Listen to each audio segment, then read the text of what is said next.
trying to step in my tracks from the other day. Oh yeah, because this is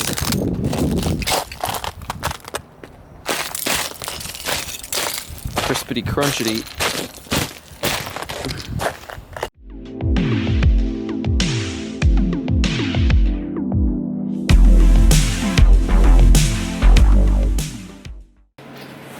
Another New York favorite from Grimm. Well, if you can see what I'm doing, the laser, I have the laser set up and it's basically shooting the dot.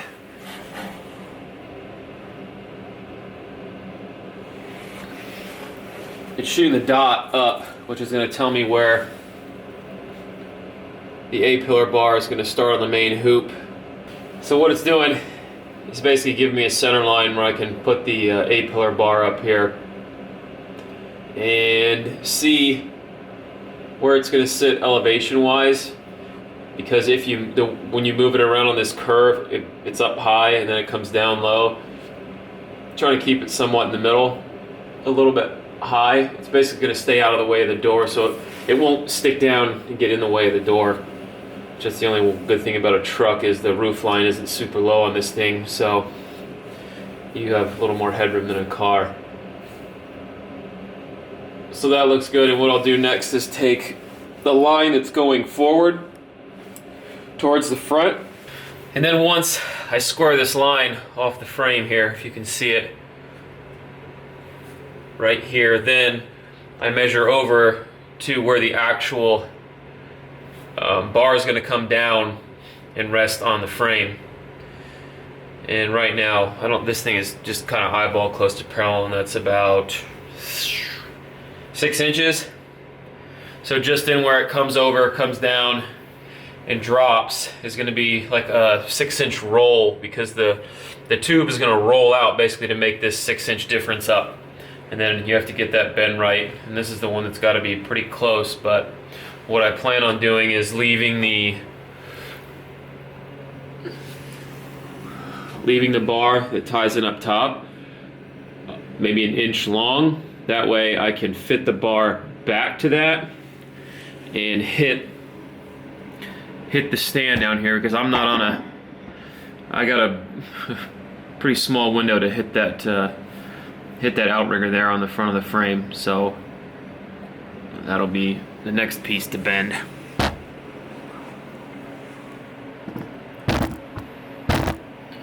So when I do angles on stuff like this, if you were to look, put your eye down this and look, this isn't straight. This actually has a curve to it this way. So what I usually do is get a straight piece of tube, probably a drop piece, something like that, put your angle finder on it. Of course, my arm is always in the way. And basically hold that up there and get an eyeball and see where it looks, and this is probably right about 37 degrees. Thing is, this whole bend for this A-pillar bar with the offset and everything else in it is going to have to be done manually, because my Bendtech program is Bendtech Easy, not Bendtech 3D.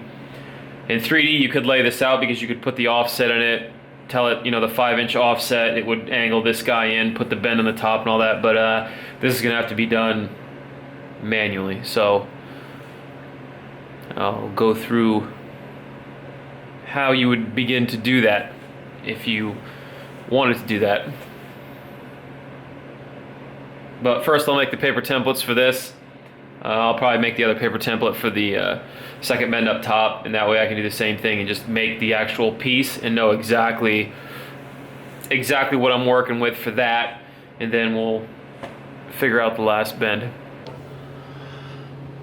Alright, so we're getting the bar to go from here, along here, and down here, and hit there. So, as I mentioned earlier, Bendtech 3D and all that I don't have, but in this situation it's kind of easier. I mentioned that I was going to make a paper template, but I figured to hell with it, I'll just do what I did a long time ago and make a PVC template, because a PVC template, especially the way I'll cut it and do it will give me the exact places that everything needs to be. So I will move on to that, which this is the first bend. This is the 37-degree bend coming off the top and going down the A-pillar. First thing you want to do is when you figure out this angle here on whatever you're working on, you need to make sure that this at 37 degrees isn't 37 degrees from this. It's 37 degrees from up here. So you need to make sure that when you figure out an angle, which way your protractor is reading. Because if you were to bend a 37-degree angle off this guy on the bottom and bend up this way, it wouldn't come out. So that's the first thing. Next, since I knew this was a 37-degree angle, you divide that by 2. So that'll give you 18.5. And what you do is you make a miter cut at 18.5 degrees. And what that will do is when you glue your pieces together, that will put them at a 37-degree angle. Easiest way to do that is I have my miter saw with a carbide blade on it, because carbide cuts plastic really nice. And I basically, yeah, there's a degree on this. I don't trust it. So what I did is I set my digital protractor to 18.5 degrees, or the opposite, which would be, oh God, 18.5 minus 90 minus 18.5, it's 71.5. So what I did is set that up over here, set it against the blade. Did I set it up over here? Over here? I don't remember. Actually, I think this is actually it right here. And then I drop the blade down, you know, get it close there, pull the blade down, then what you do is basically plunge the blade down where it's going to be, and then you just wedge your angle finder in there, and it'll touch the face of the blade, and then you can tweak it either way. I'm just going to do this for shits and giggles here. So you get it set to half your angle. I'm just going to make a quick cut on this to just basically show you what I'm talking about.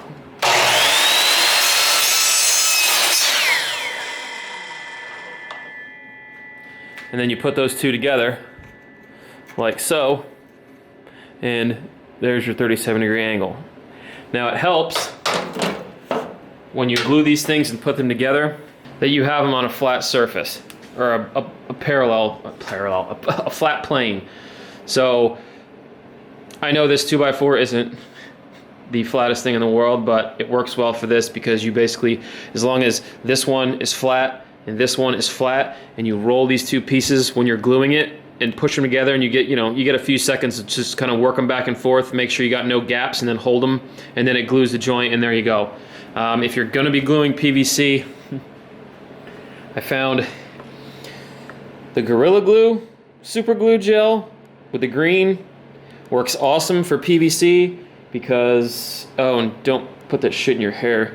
Loctite didn't work too well, and then I had basically PVC cement for gluing fittings, which you could lift a truck when you glue a fitting together with it, but for some reason it does not work when, like, basically just kind of butt gluing them together like this. So yeah.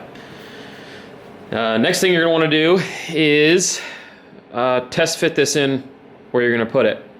And what that's going to do is give you like a rough dimension, which what I did is I used my tape measure and measured from where the main hoop is back here to, you know, roughly a few inches past where the bend was going to be.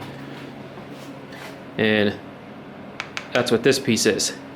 Then when I fit it back in the cab, I saw that you know, the main hoop was close, so I cut 3 inches off it, put it back in, rolled it down, saw that this was hitting on a piece right under the cowl, so I cut a few inches off that. It's basically just fitting this piece in to where it needs to go.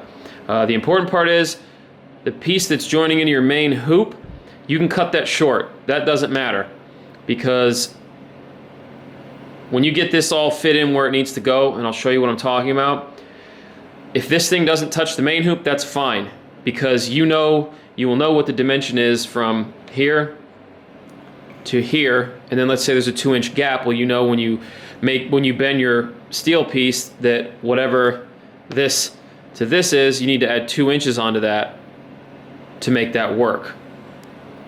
So I'll put it in the truck and explain what I'm talking about. Hopefully this guy's not in the way. So you can take your piece, you can put it up here, and you can fit this in. Now, this is going to be just a loose fit. You'll cut it, trim it where it needs to go, and it's just barely, I got about a 1/4 inch from the main hoop on that end piece, and you can come over here and look underneath it. You can line everything up with the A-pillar, so you basically can get this thing perfect. Now the next step would be to use something to basically hold this here, and then what I would do is take my laser and shoot it from the other side, shoot a straight line right up this piece, and it'll give me the intersecting line here of where that bend is going to bend down to meet this. But I can't do that yet because the if you remember the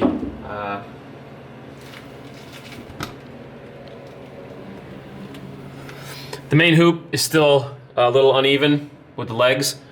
I just have magnets holding it in place so it doesn't move, but it's going to get lowered down a little bit. So this guy,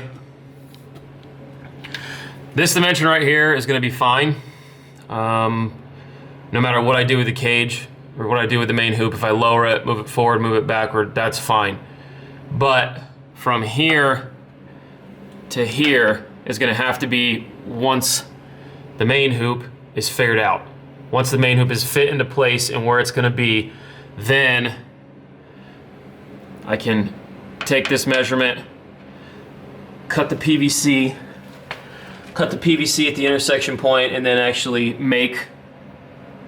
glue it and make the piece. So I will literally have a replica of the bend, with the only difference being that end piece will be a little short for up here, which you can, after you bend it on the bender, you just leave a few inches on the end of that. And like I said before, you trim back until that post lands.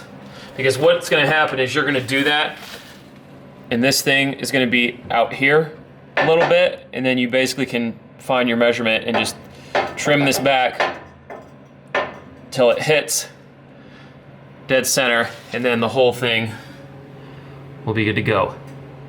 So in the next episode, I will have the hoop trimmed, set up where I want it. I can shoot the final measurement on this, trim it. I'll go through trimming it, gluing it, and everything like that. So yeah, hopefully I didn't lose anybody while I was trying to explain this. All right.